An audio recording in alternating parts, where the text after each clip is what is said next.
여러분. 그래서 5월달입니다. 5월 2일 월요일 우리 매일 기도회 시작하기로 하겠습니다.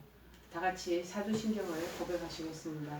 전능하사 천지를 만드신 하나님 아버지를 내가 믿사오며 그 외아들 우리 주 예수 그리스도를 믿사오니 이는 성령을 잉태하사 동정녀 마리아에게 나시고 본디오 빌라도에게 고난을 받으사 십자가에 못 박혀 죽으시고 장사한 지 사흘 만에 죽은 자 가운데서 다시 살아나시며 하늘에 오르사 전능하신 하나님 우편에 앉아 계시다가 저리로서 산 자와 죽은 자를 심판하러 오시리라.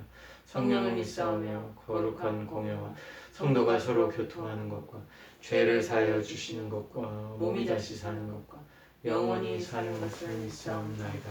아멘. 오늘 하나님께서 저희들에게 주시는 말씀은 마태복음 9장 19절에서 22절 말씀 보시겠습니다. 마태복음 9장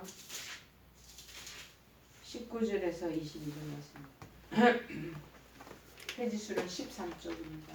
마태복음 9장 19절에서 22절 말씀입니다. 예수께서 일어나 따라가시며 제자들도 가더니 12회 동안이나 헬룻종으로 알린 여자가 예수의 뒤로 와서 그 겉옷가를 만지니 이는 제 마음에 그 겉옷만 만져도 구원을 받겠다 하니라. 예수께서 돌이켜 그를 보시며 이르시되 딸아 안심하라.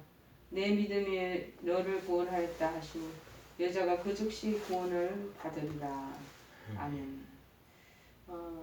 겉옷만 만져도 21절의 그 내용입니다. 겉옷만 만져도 라는 내용의 제목입니다. 우리나라의 아침 뉴스를 보면 사건 사고가 그렇게 많죠. 인생을 살아가는 보면은 요즘만 이런 사건 사고가 많은 게 아니에요. 이전부터 어려운 사고가 얼마나 많이 발생하고 비일비재하든지요.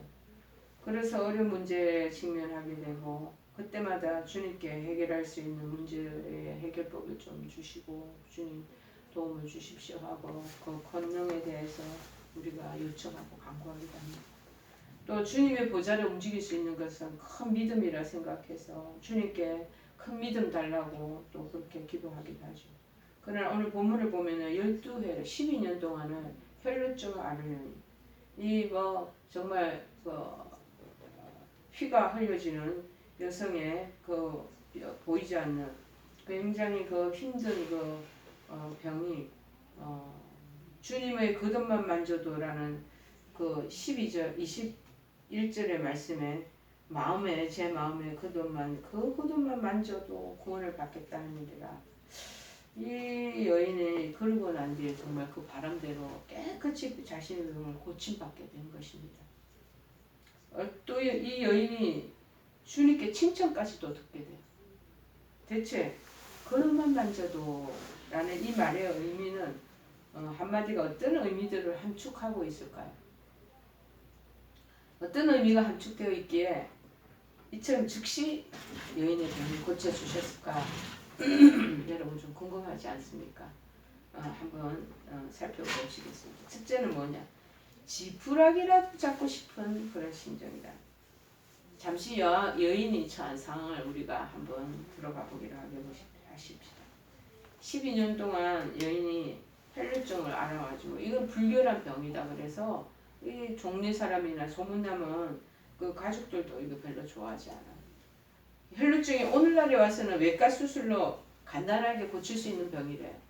그런데 그 당시로서는 절대 치료가 불가능한 불치 중에 불치의 병이라는 것이죠. 그러니 이 병이 가져주는 통증과 병이 나을 수 없다는 이 절망감, 이 두 가지 속에서 이 여인은 얼마나 12년 동안을 정말 이를 벅벅하면서 저주스러운 삶을 살아왔겠습니까? 한탄이 되게 하지. 내가 왜 이 땅에 태어났던 거. 나 그냥 태어나지 않고 그냥 엄마 자궁 뱃속에서 그냥 죽어버렸으면 안 그러면 내가 자살을 할까? 이런 마음도 들지 않았겠습니까? 삶은 의미가 하나도 없는 걸요. 그런데 이 마음속에 어떤 마음이 스며들기 시작했냐면요. 내가 주님의 겉옷만 만져도 그분은 권능의 하나님이시고 저 그리스도라 그러는데 이분의 겉옷만 한 자락만 살짝 지나가는데 그것만 만져봐도 구원을 받겠다라는 생각은 바로 이러한 인생의 최악의 밑에 완전 바닥을 치는 그 상황에서 나온 생각이라는 것입니다. 정말 여인의 욕심이 전혀 들어있지 않은, 그리고 너무나 절박한 그런 마음에 깊은 소망이 담겨져 있다는 것을 우리가 볼 수 있습니다. 이것이 여인이 그 자리에서 병을 고침받을 수 있었던 가장 근본적인 요인이 된 것이죠.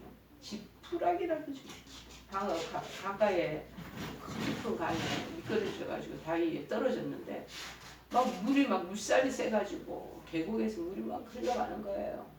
아차 잘못하면 바위에 머리가 부닥쳐갖고 깨지기도 할 것이고, 그러다 보면 즉사할 수도 있고, 그 외에 여러 가지 부상당할 우려가 너무나 많다라는 것이죠. 근데 자꾸 물살이 그 위에 휩쓸려 가다 보면 자꾸만 나무 막대기라도 잡고 싶은, 그게 지푸라기라도 붙잡고 싶은 마음이 들지 않겠습니까?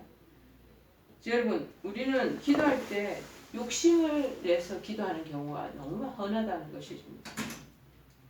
우리가 어떤 문제 해결을 위해 기도하더라도 문제 해결 이상으로 하나님께 요구하는 경우가 너무나 많이 있습니다.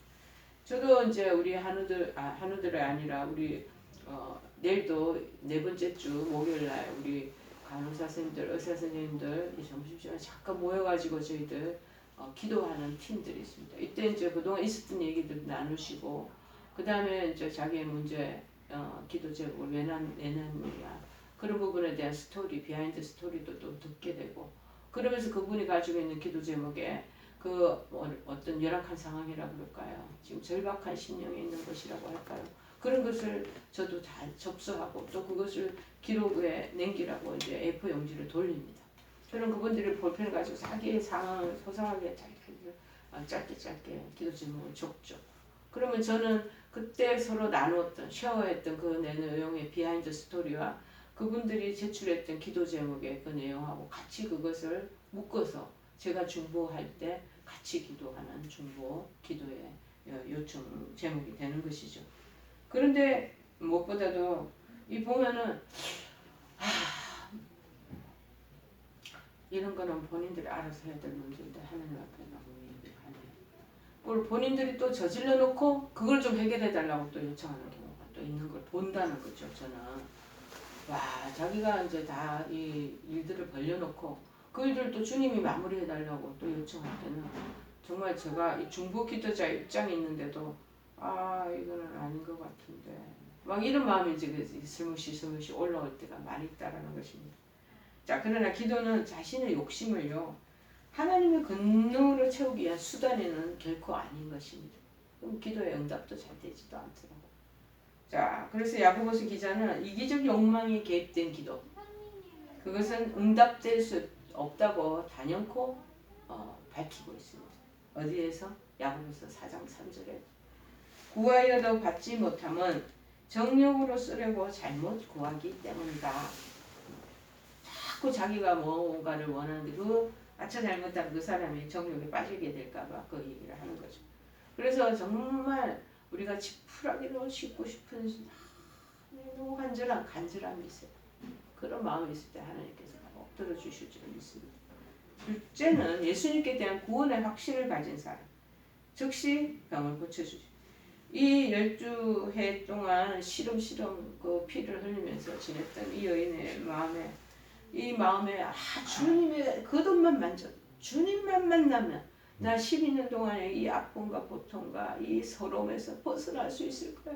주님은 고칠 수 있는 분이야. 이런 믿음의 확신이 이분이 있었다라는 것이죠. 본문 앞에 나타난 또 다른 사람이 있었어요. 예수님 옷자락을 만진 여자 앞에 무슨 얘기가 또 나오냐면은 한 관리가 딸이 금방 죽은 거야. 18절에 보니까 그 몸에 손을 얹어주소서 그래야면 살아나겠나이다.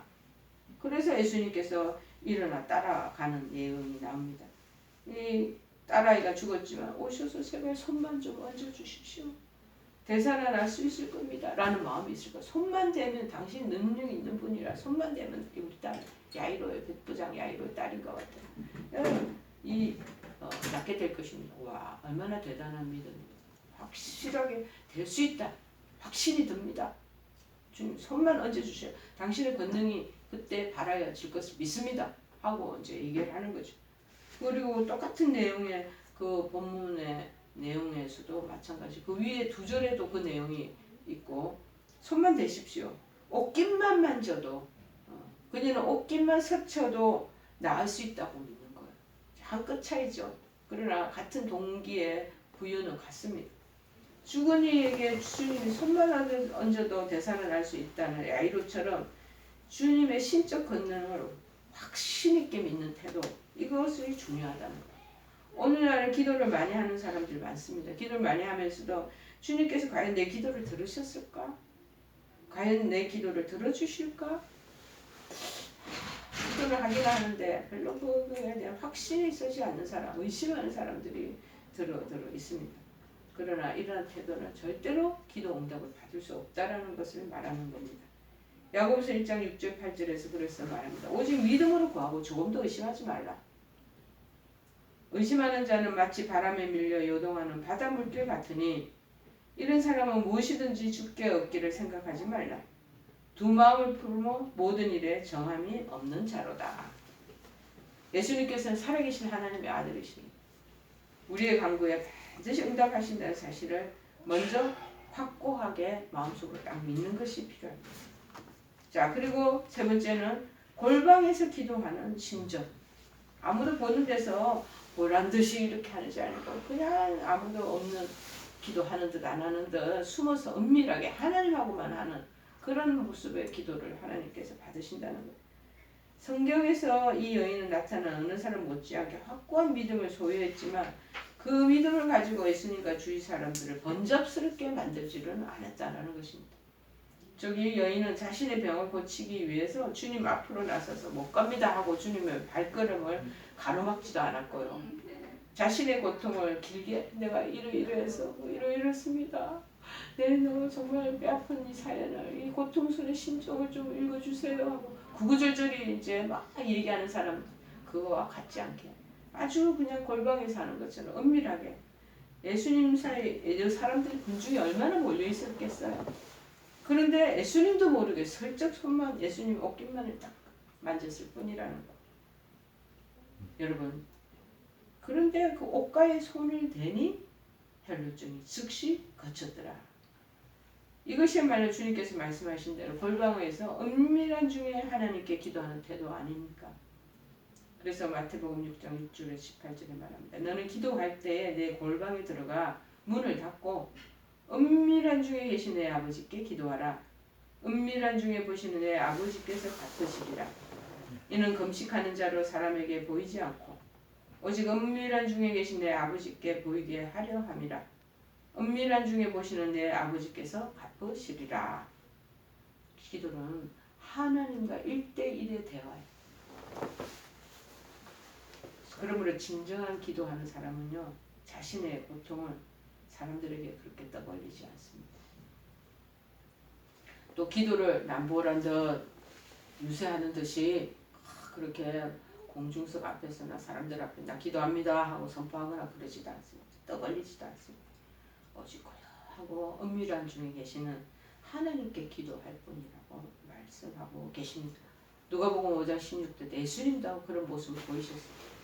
물러가서 한적한 곳에서 기도하시니라. 여러분, 예수님이 입으셨던 그 당시 그 옷은 오늘날 우리가 입고 있는 옷과 전혀 다를 바 없는 그런 옷입니다. 그러나 그 옷을 만진 순간 12년 동안 알아왔던 이 혈루병 여인의 병이 깨끗하게 싹 그쳤다는 그 옷에 신비한 힘이 있었기 때문에 그랬겠습니까? 아니죠. 오히려 그 옷만 만져도 낫겠다는 여인의 이 믿음에 그 간절한 소원이 또 플러스되고, 그리고 무엇보다 그 사람 순수하게 보이잖아. 순수함. 그리고 신비한 하나님의 은혜가 안에 깃들어 있었기 때문에 가능한 줄을 믿습니다. 이 믿음, 이 순수한 마음, 간절한 소원을 저나 여러분 우리 다 같이 우리 가지고 나아가는 저희들 되기를 간절히 축원해드리고, 그래서 응답을 많이 경험하는 여러분 되시기를 바랍니다. 찬송가 218장 218장 찬양하십니다. 내 맘과 정성을 다하여서 주 너의 하나님을 사랑하라. 내 몸을 아끼고 사랑하듯